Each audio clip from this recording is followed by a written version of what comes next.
না তোর, আরে যার কেউ নাই তাই না টেনশন করে, যার টাকা নাই সে টাকা নিয়ে টেনশন করে, যার অভিভাবক নাই সে অভিভাবক নিয়ে টেনশন করে, যার মোবাইল নাই সে মোবাইল নিয়ে টেনশন করে। আরে আমি আল্লাহ তো আছি, তো আমি আল্লাহ তো আছি যিনি ইন্নাল্লাহ আলা কুল্লি শাইইন কাদির। আমি আল্লাহ রহমান তো আছি, আমি রহিম তো আছি, আমি গফফার তো আছি, আমি সত্তার তো আছি, সুবহানাল্লাহ। আমি গফফার তো আছি, আমি রাজ্জাক তো আছি।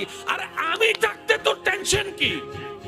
বান্দা বলে যে কথা তো ঠিক, যার নাই সে এনে টেনশন করে। আমার আল্লাহ যদি আমার থাকে, আমার তো টেনশন করার দরকার। তার মানে আমি এতদিন টেনশন করেছি, আসলে আমি আমার আল্লাহকে রাখতে জানি নাই। আমি আমার আল্লাহকে রাখতে জানি, আমি আমার আল্লাহকে ধরে রাখার মতো ধরে রাখতে জানি নাই, যার কারণে তো টেনশন আমাকে স্পর্শ করেছে। সেজন্য দেখবেন আল্লাহ ওয়ালা যারা হয়, মাথার উপর ছাদ নাই কিন্তু টেনশন ছাড়া মুখে